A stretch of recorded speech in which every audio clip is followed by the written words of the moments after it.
I was just watching Donald J. Trump, former president of the United States, number 45, and it was a fraud case because his company, the Trump Organization, has recently been charged with fraud. And on top of all of these things, his CFO, Alan Weisselberg, is actually in Rikers Island. That's crazy.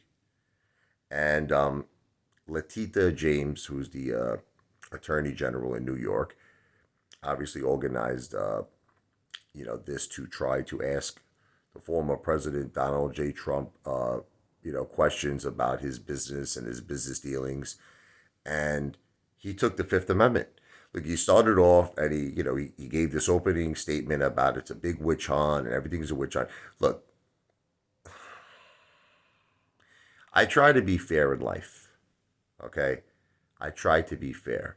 As much as I respect what he represents, that he's for the people, and at least that's what his message is.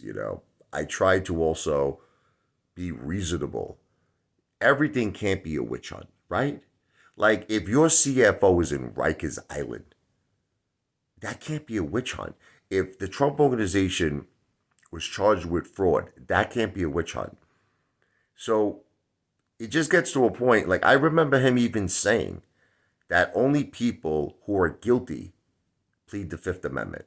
But yet he does it and it's okay. Oh, I don't know. Everything can't be a witch hunt. At the end of the day, in order to convict someone of a crime, you have to have evidence and you have to have solid evidence. People can't convict you of a crime or convict your organization of a crime because they don't like you politically or they don't agree with you politically. But see, that's how far he keeps going with this witch hunt, witch hunt, witch hunt. Look, he has certain points. There are obviously things that came up with the voting system that I feel is terrible. There are a lot of things, but again, it's alleged. We don't know. There are a lot of things that came up with Russia that was never proven, that was against him. Again, I'll say it's alleged, but not everything could be a witch hunt. Like, how do you get your CFO at Rikers Island? You can't do that because you don't agree with him politically, right? They're like this whole thing with Michael Cohen, that was the former lawyer. He went to jail. People, I don't know if people really truly understand this. Now, this was the lawyer that worked for Donald J. Trump, the former president of the United States. He went to jail because, okay, this is what he says. He was instructed, he says, again, I'll say it's alleged, by Donald J. Trump to work, out a deal with Stormy Daniels, hush money payment of $130,000 to keep quiet about the whole affair she had with Donald J. Trump, right? He actually went to jail for this.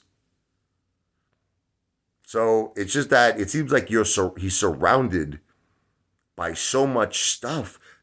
All of it can't be a witch hunt, can it? I mean, look, I can understand a lot of the stuff he said. I really can. And I always gave him credit. I defended him. I always gave him credit to everyone I've ever spoke to in my life.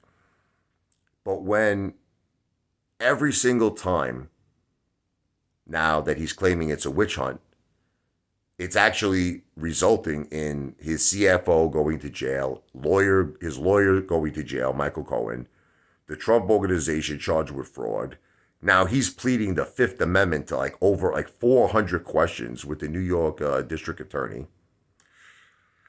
I don't know. Is it all a witch hunt? What do you think? What's your opinion?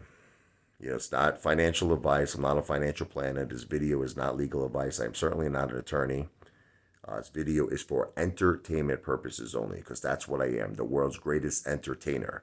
The one and only ape father in the house, baby. Wow!